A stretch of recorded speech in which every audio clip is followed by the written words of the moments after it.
Bonjour à tous, aujourd'hui on va encore parler mesures, mais promis, c'est la dernière fois. On va parler de la façon de faire un angle droit avec très peu de matériel. Et tout ça avec le test fond vert sur le nouveau support. Allez, c'est parti.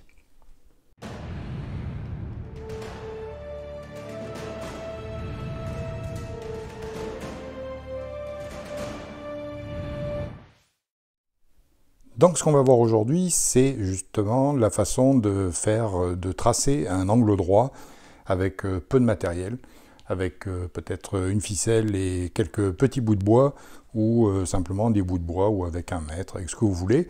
Ça peut vous servir autant quand vous avez vu la vidéo par exemple sur la façon de déterminer une distance. Vous avez vu qu'il fallait se déplacer perpendiculairement au premier axe que vous avez, premier axe imaginaire que vous tracez entre vous et l'objet visé.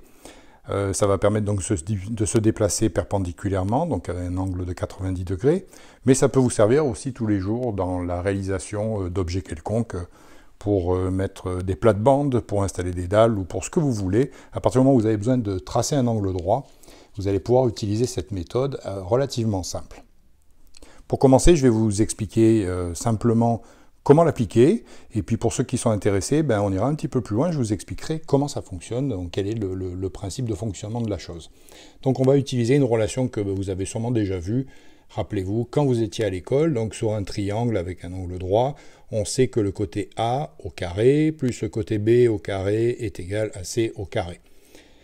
Pour l'instant, on va se contenter simplement de se rappeler d'une chose, c'est le premier côté, on va dire 3, le deuxième côté, on va dire 4, et le dernier côté, on va dire 5. Ce que vous allez faire, c'est que vous allez mesurer, quelle que soit votre unité, que ce soit un mètre, que ce soit la longueur de vos pieds ou un bâton que vous avez sélectionné, vous allez le développer 3 fois, vous allez mettre une ficelle de 3 mètres ou de 30 cm, ce que vous voulez, mais un multiple de 3 ici, sur le premier axe qui va correspondre donc à l'axe sur lequel vous allez partir et vous allez essayer d'établir un angle à 90 degrés. Donc on va l'appliquer simplement et on va dessiner donc notre premier triangle avec cet angle droit.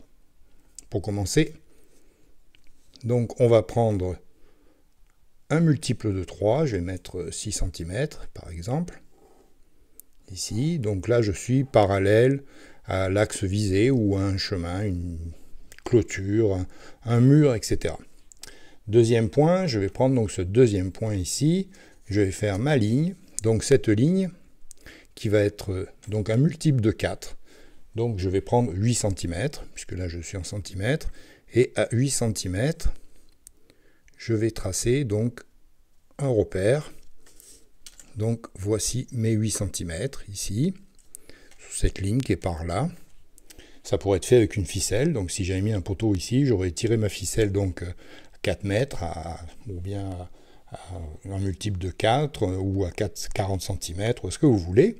J'aurais étiré ici, et puis j'aurais eu juste à matérialiser au sol, donc la limite, le cercle qui correspond donc à cette distance de 4. Maintenant, on va prendre ici la dernière distance, qui est donc ici, c'est 5. Donc là, je vais avoir 5, ou un multiple de 5. Dans mon cas, ça va être un multiple de 5, ça va être 10. Donc, une fois que je suis à 10, je vais faire la même chose, c'est-à-dire que je vais me déplacer comme ça, et je vais obtenir, vous voyez, donc ces deux arcs de cercle, j'obtiens un point d'intersection.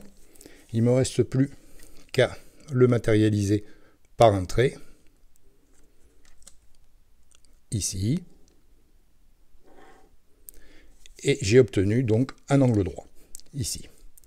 Si je vérifie donc mes mesures, je vais me retrouver ici donc avec 10 cm, effectivement. Je vais pouvoir tracer le trait.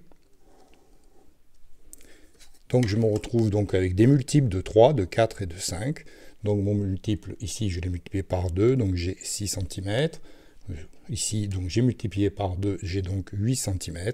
Et ici, j'ai multiplié par 2, le 5, et j'ai donc 10 cm. Ça pourrait être fait donc simplement avec des bâtons, un bâton ou un mètre roulant, etc. Vous avez, une fois que vous avez atteint votre distance ici, il suffira, une fois que vous avez atteint par exemple si on part sur la base de départ qui était de 5, si vous avez mis donc 5 mètres ici, mais il vous suffira de prendre cette partie-là basse et puis de la remonter ou de la descendre jusqu'à ce que vous obteniez ce point d'intersection. Donc là, moi, j'ai utilisé un multiple, mais je vous rappelle, la règle, c'est 3, 4 et 5. Donc ici, 2 fois 3, 2 fois 4 et 2 fois 5.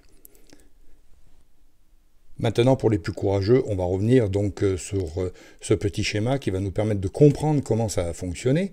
Donc rappelez-vous, pour réussir à faire votre angle droit, rappelez-vous de cette règle 3, 4, 5. Et maintenant, on va appliquer donc la petite équation ici. Donc a au carré, on se retrouve avec 9. Plus ici, 4 au carré, donc on se retrouve avec 16. Et si on additionne les deux, on a bien 25. Si je fais la racine carrée de 25, je me retrouve à 5. Ce qui veut dire que j'ai cette relation 3, 4, 5. 3 mètres, 4 mètres, 5 mètres, ou 3 pieds, 4 pieds, 5 pieds. 3 longueurs de bâton, 4 longueurs de bâton, 5 longueurs de bâton. Et du moment que vos angles ici, que vos lignes ici se rejoignent, vous avez obtenu un angle de 90 degrés. C'est pas plus long que ça. Si vous avez des questions, laissez-les dans les commentaires, ça me fera plaisir. Si certains n'ont pas bien compris ce que je voulais dire, mais voilà, ça peut être pratique, ça peut vous servir dans des tas de situations différentes pour tracer un angle droit avec un bout de ficelle ou un bâton. Et puis, merci à tous d'avoir écouté et à très bientôt.